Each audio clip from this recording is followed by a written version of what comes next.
આજે જે ગણપતિ વિસર્જનનો ઉત્સવ એ આનંદ ઉલ્લાસનો તહેવાર ગણાય છે અને જેમાં આબાલ વૃદ્ધ સૌ સંમિલિત થાય છે.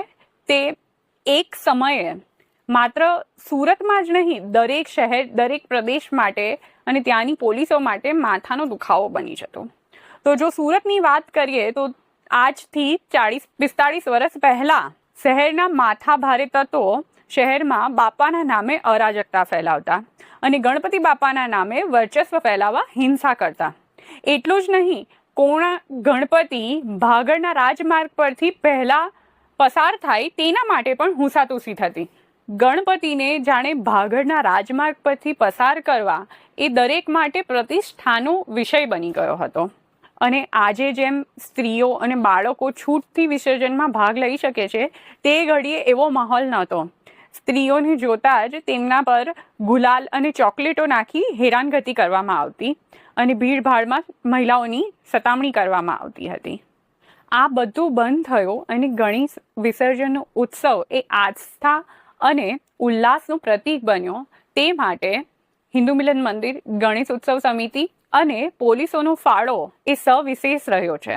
તેમણે ગણેશ ઉત્સવ અને ગણેશ વિસર્જન માટે અમુક નીતિ નિયમો પ્રસ્થાપિત કર્યા, જેમાં સૌથી મોટો નિયમ એ હતો કે દરેક સાર્વજનિક ગણેશ મંડળોએ પોતાની મૂર્તિની નોંધણી કરાવવી પડશે અને 5 ફૂટથી મોટી મૂર્તિ એ બધી ડુમ્મસના દરિયા કિનારે ફરજિયાત વિસર્જન કરવું પડશે. પરમિટની સાથે જ દરેક મંડળને નક્કી કરેલા રૂટ આપ્યા હોય છે અને એ જ રૂટ પરથી દરેક મંડળોએ મૂર્તિ વિસર્જન માટે લઈ જવાની હોય છે, જેથી શહેરમાં ટ્રાફિકની અને અન્ય અવ્યવસ્થા ન સર્જાય. ત્યારે વિસર્જન ખૂબ લાંબુ ચાલતું અને બીજા દિવસના બપોર પણ ઘણીવાર થઈ જતી.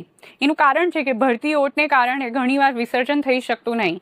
ત્યારબાદ સુરત ગણેશોત્સવ સમિતિએ એવો પ્રચાર કર્યો કે ગણેશ વિસર્જન એ સૂર્યાસ્ત પછી કરવામાં આવે તો તેનો ધાર્મિક નિષેધ છે. ઉપરાંત આગલા દિવસે પોલીસોએ પણ સક્રિય કામગીરી બજાવી પોતાના વિસ્તારના મંડળોને વિનંતી કરવા માંડી કે તમે જેમ બને તેમ મૂર્તિ તમારી વિસર્જન માટે જલ્દી કાઢી જાઓ. એટલું જ નહીં, એ વખતે હિન્દુ મિલન મંદિરની ગણપતિ બાપાની મૂર્તિ એ સૌથી છેલ્લે વિસર્જિત થતી હતી, લાલબાગના રાજાની જેમ. તેની જગ્યાએ જ્યારે આ અરાજકતા શહેરમાં ફેલાવા માંડી ત્યારે હિન્દુ મિલન મંદિરના સંતોએ એવો નિર્ણય કર્યો કે આપણે ગણપતિની મૂર્તિ સૌથી છેલ્લે નહીં પરંતુ સૌથી પહેલે વિસર્જન કરશું અને સૌથી પહેલા આજની તારીખે પણ 7:30-8 વાગે હિન્દુ મિલન મંદિરની મૂર્તિ વિસર્જન માટે નીકળી જાય છે.